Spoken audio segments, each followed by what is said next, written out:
Hello, welcome back to the ministry. And this is Taj McCameron. So, welcome to the content for today.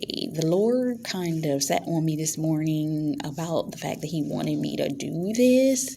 And I'm just here. And pardon if you noticed that a feeling came out. That's all right. We just gonna roll with it. Okay. Otherwise than that, we are going to be talking today about something that the Lord put on my heart, which was further confirmed after I got on here and saw all your wonderful comments to that one video. Oh my God, I love you guys. Love that Kingdom Spouse word that I gave. You gave me like 55 comments. I was like, oh my God, I loved you guys. So I saw one of the comments and I wanted to address it first. So I replied to that comment, but I needed to come to you and speak with y'all because it's right in alignment with what it is we need to talk about today. So I'm going to need for you guys that are actually listening to me and enjoying my content that you're going to have to pull out a pencil and paper, because guess what? I got some notes for y'all. And guess what? You're getting it before my podcast gets it, because my podcast won't get this until late November, early December. But you are getting it now. So I'm going to need you to take your pencil and paper out because you're going to need to take some notes. All right? I love you guys. So let me get this started so that we can get into this.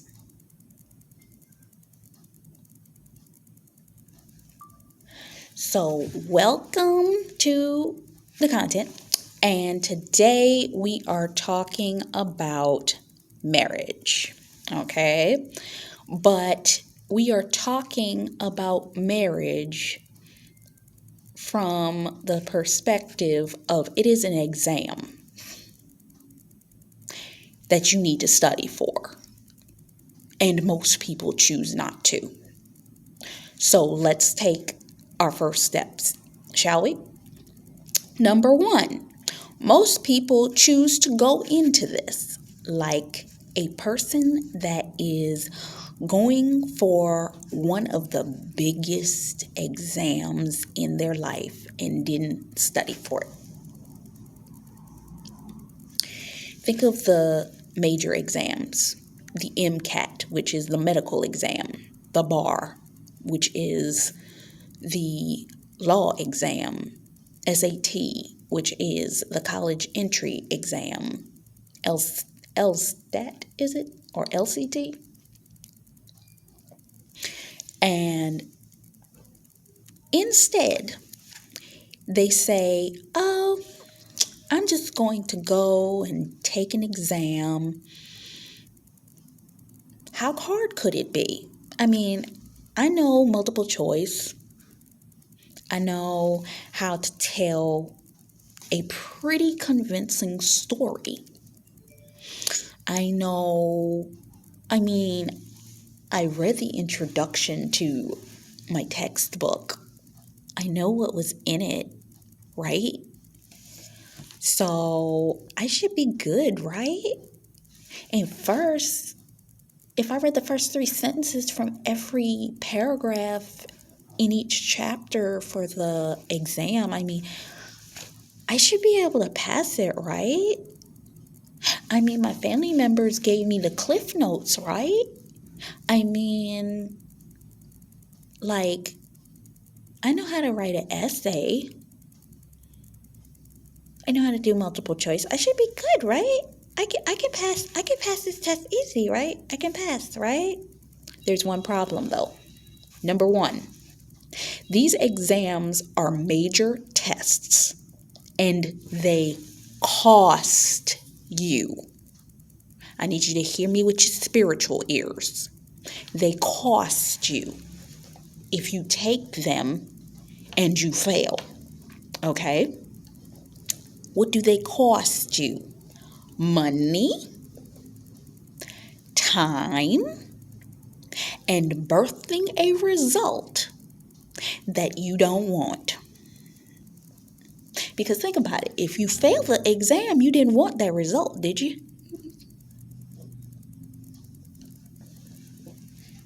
So, being the fact that you didn't want that result, which thereby causes you to have to pay that exorbitant amount for that exam again. I'm going to leave that there for a second. I'm going to let you digest that.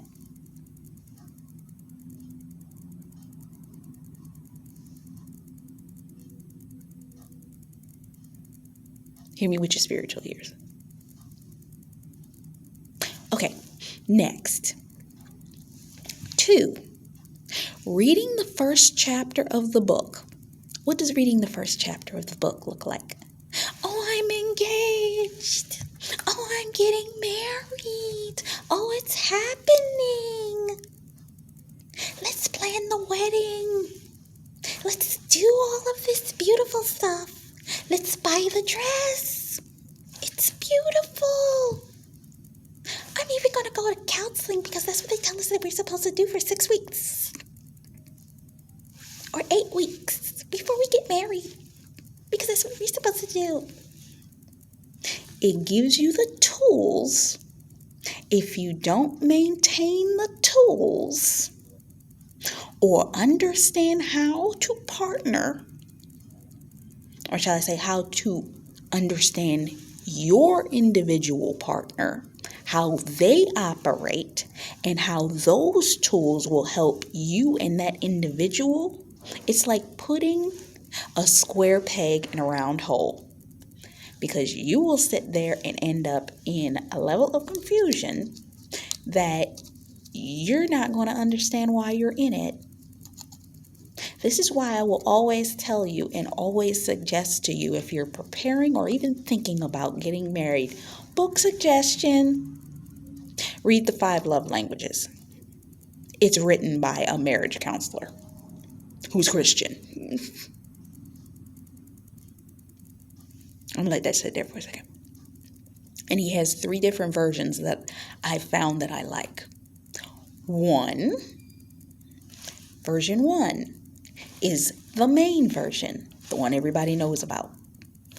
2, the version called, I believe, is Live, Serve, Grow, because they changed the title, because that one is specifically for the 5 love languages if you are learning how to love God.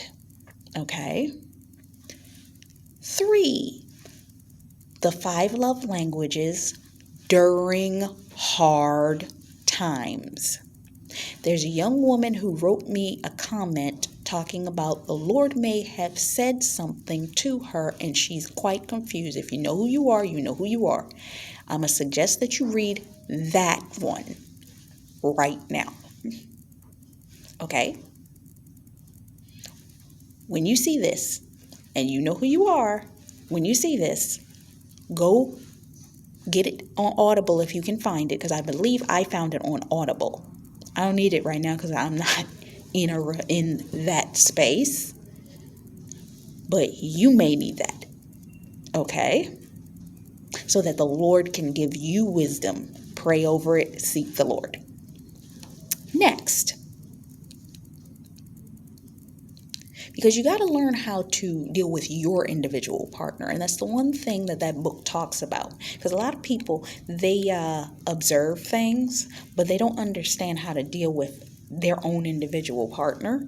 And they are seeing things from the wrong perspective. You understand what I'm saying? So that's the next point. Just because you went to counseling doesn't particularly mean that it prepared you for marriage.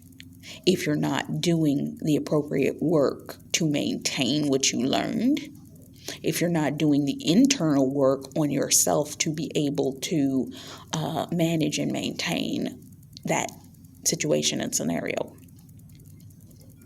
So your next point, reading 3 lines of every paragraph in the chapters that you were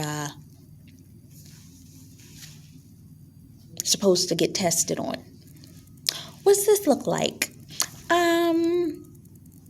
Just because you saw a movie and how the romantic couples do what they did, you saw how society talks about weddings and how weddings should be.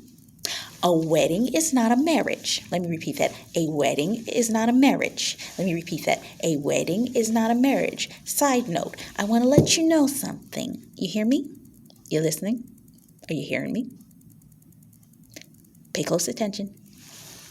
Hear me with your spiritual ears. You can go to counseling. You can learn all that you wanted to learn, right? From those counseling experiences, right? But your marriage is going to test you. Period. You can do the self-work. It's going to test you. Period. Period. And this is something that you have to understand.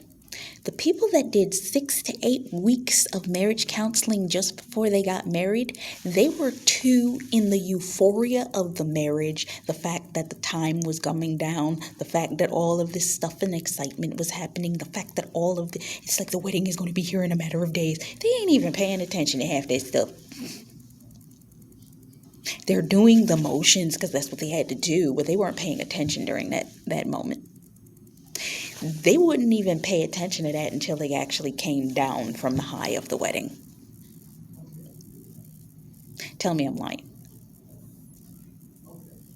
Am I lying? Am I lying?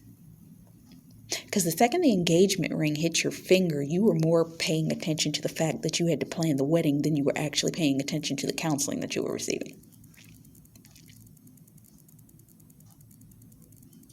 So you may have actually more so needed the counseling after you came out of the wedding, came off your vacation from behind the wedding, sat down in your house after, and came to the realization and said, hold up, now I'm living with this person, now what? That's where you need the counseling at.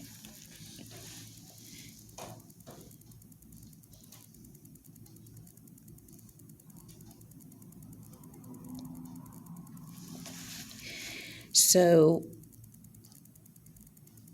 even before I say that, some of you need to have counseling before you even get in a relationship, one way or another, because of the fact that when it comes down to it, if you don't know who you are and they don't know who they are, them figuring out who they are after they've been married to you 1 year, 2 years, 5 years, 7 years, 10 years, 20 years. And then you wonder why you needed to get a divorce or vice versa. I'm going to get to that in a minute. I'm going to give you a practical step. But before I get there, let me get to this next part of the notes because it's coming up. So,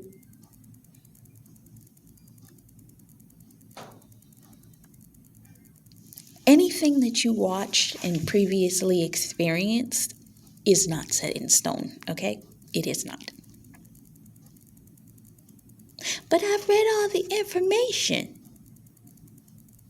because I was panicking. I remember when I was in college. I had an exam for an art history test. I'm an artist, but when you sit me in front of like a historical text to read it, I'm looking at it like, are you speaking French? Because I don't speak French fluently off the top of my head. I can't.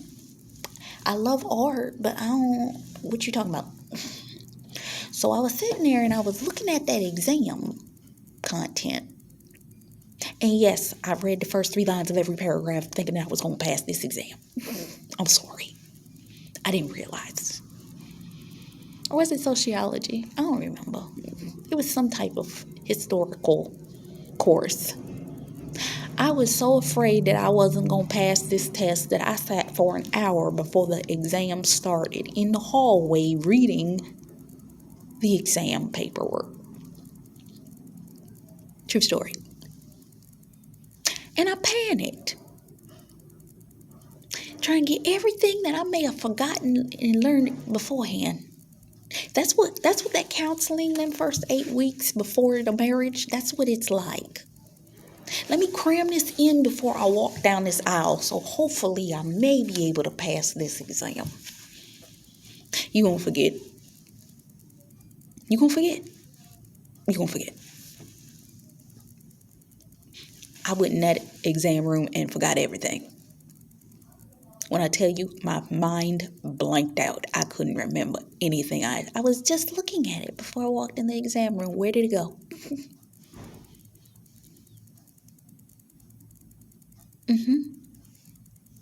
People get caught up in the excitement of the external accessories of the process, and that when all that settles, day to day, settles in, and in the end of that year, that first year, becomes a year of hell. And I'm going to explain why that is. Follow me.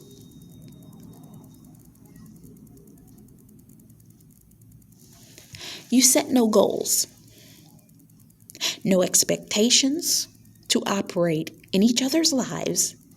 Then you end up frustrated because you didn't prepare. Or, gotta love this part. Remember when you took the cliff notes from your family members and friends? Oh, you think I'm not gonna go there? Oh, I'm gonna go there. Let's talk about it. I heard a celebrity on a talk show one morning, and she was making this point.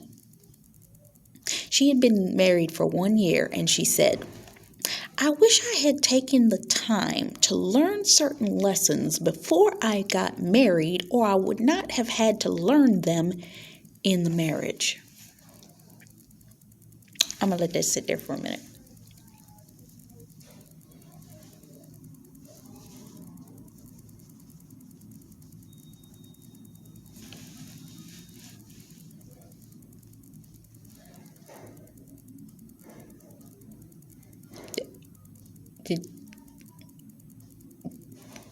Are you picking that up?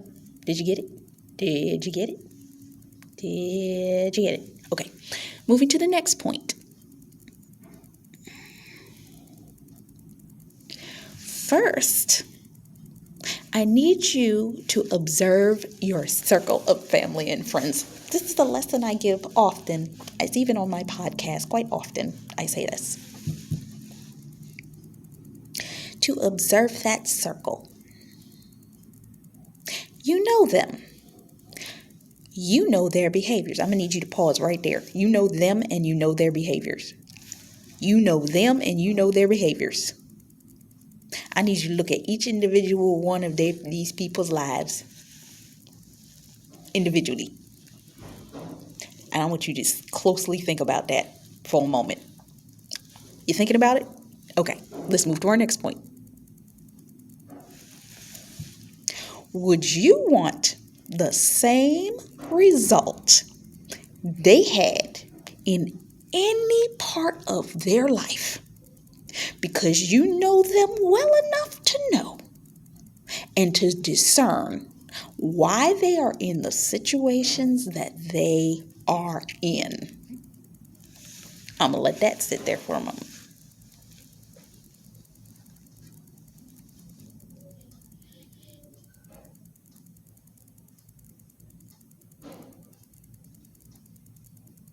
Okay, we're done with that moment. Next.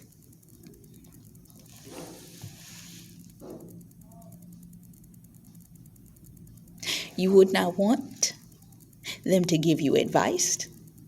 You would not want them to project their outcomes on you.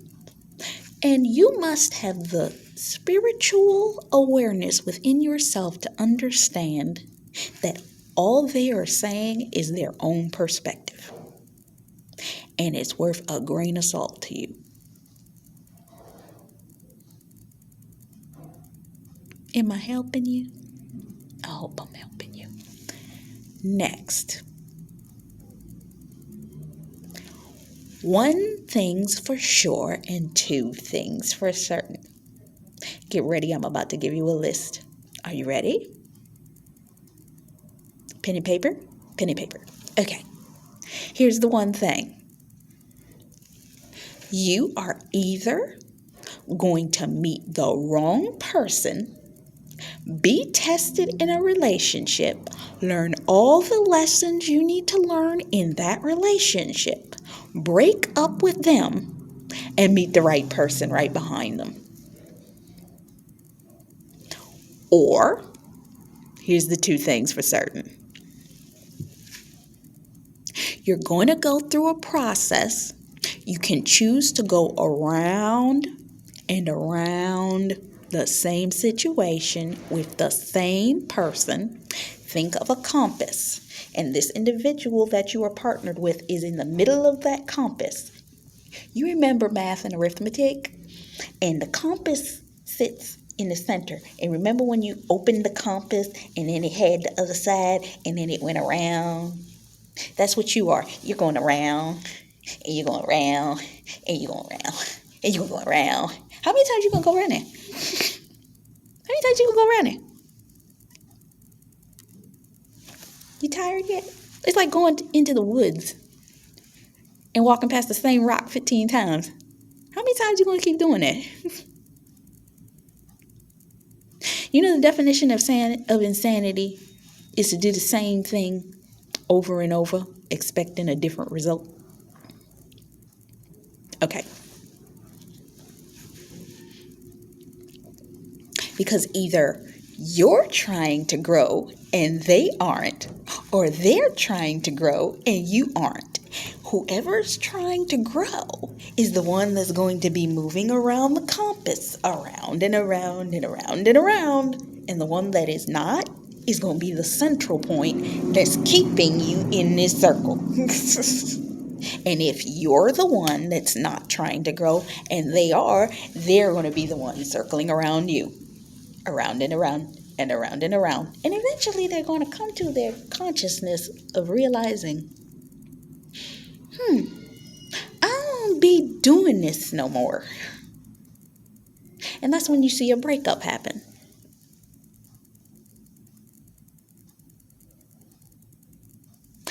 And you will choose to go a different path. Hopefully, it'll be with God. Big G. And Jesus. If you're not. Or you're going to go the world way. And you're going to try to figure it out yourself. And you may end up in this same cycle with a brand new person, which brings me to my next point. This is the second thing for certain.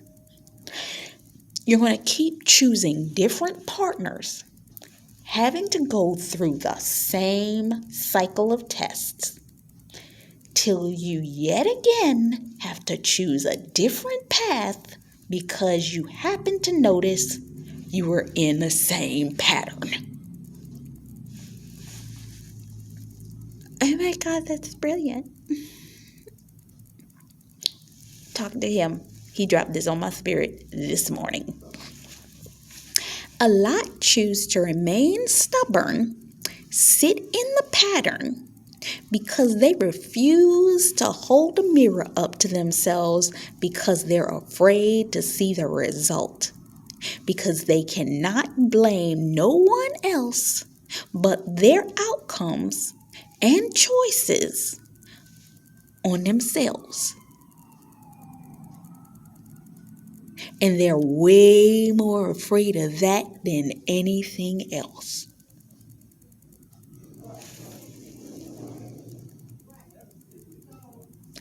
In the end, the thing that needs to change the most is you. You know your inner enemy is you. A lot of things you fight with ain't got nothing to do with none of the people outside of you. It's all you. Because when you straighten you up, they'll straighten up. I guarantee it. And if they don't straighten up, they'll fall off. Because they can't handle your elevation.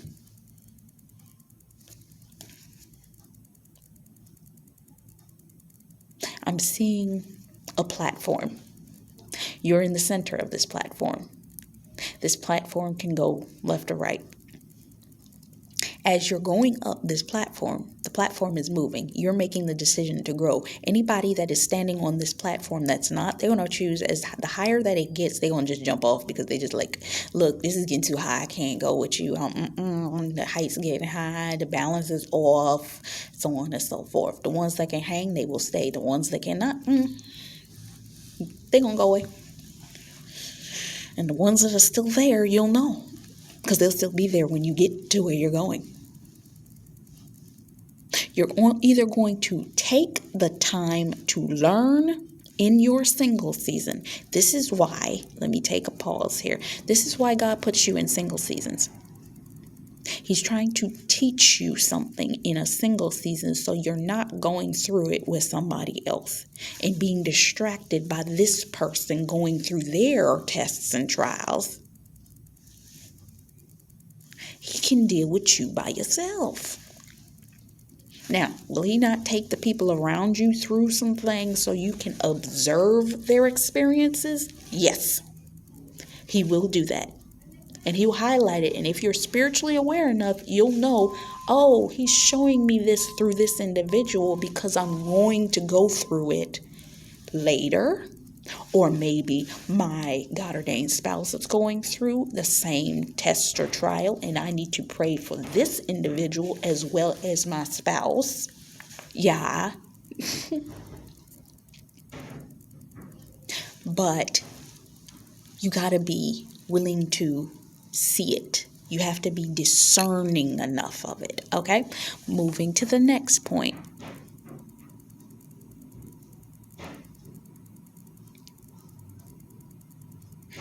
So the one thing I don't understand that married folks want to yell at non-married folks that are discerning and say, you ain't never been married, so you can't advise no married person who has been married on how to be married. I'm going to tell you exactly how I can do that. Pay close attention. No, I have not been, but I've been in a relationship, and it was long term. Pay close attention. And I dealt with a lot of things that married people deal with and go through in that relationship. Mentally, emotionally, physically, spiritually, socially, and financially.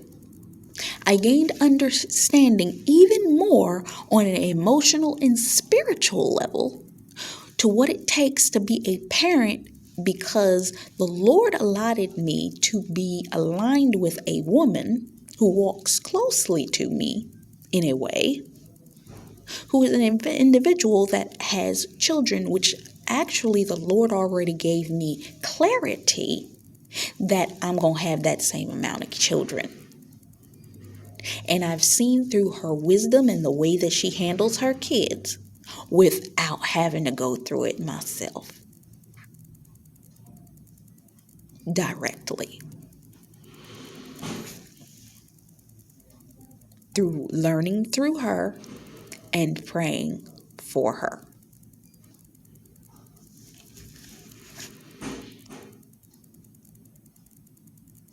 So that actually gives you the ability to have the ability to be in position to make certain decisions. And you know what that decision is? To be able to say, I don't want this, I do want that. Without having to go through the pain, the trauma, the confusion, the doubt, the disillusion, all of this kind of stuff. Most people aren't even willing to sit and observe what they went through in their previous relationship to figure out what went wrong. It's like you take a test and you fail the exam and you're trying to figure out, Well, why did I fail though? Did you go back and look at the answers to figure out why? Did you look at the teacher's notes to see why the teacher scored you like that? Did you look and see, go back into the study so that you could, even if you don't have to take that exam anymore? You understand what I'm saying? Lastly, going back to the five, going back to reason number 5, stop letting people around you dictate their perspectives on you and their perceptions on you, especially if you don't want their results. So many people will tell you, oh, the first year of marriage is hell. You're entering a ring while entering the ring. Those first 5 years, once you have kids, is going to be torture. Do not let people project their negative outcomes on you because that's how they perceive it. Stop it. Stop it. What is wrong with you? Thank God I listen to people that consistently preach ease and believe what you speak, you will see. Because if I speak, I will have an exemplary marriage, I expect to see an exemplary marriage. If I speak, I will have extraordinary marriage, I expect to see an extraordinary marriage. If I speak, our marriage will be argument free, I expect to see an argument free relationship. If I see anything else, there are 3 places I need to check. I need to check with God, number 1. 2, I need to check myself. 3, I need to check the lines of communication and see if in fact that I need to take a pause between me and this individual. And by pause, I mean literally you and the person are saying, pause, we need to talk about this. And clear up the miscommunication that is being expressed in this moment and take it back to God. Because you need to learn to fight together in tandem. That's why I used to love to watch fighting TV shows. Because when you learn to fight together, that's almost like your best foreplay ever. Because you're fighting together, meaning you're learning the enemy's tactics and you're arm in arm fighting the enemy together, not face to face fighting each other.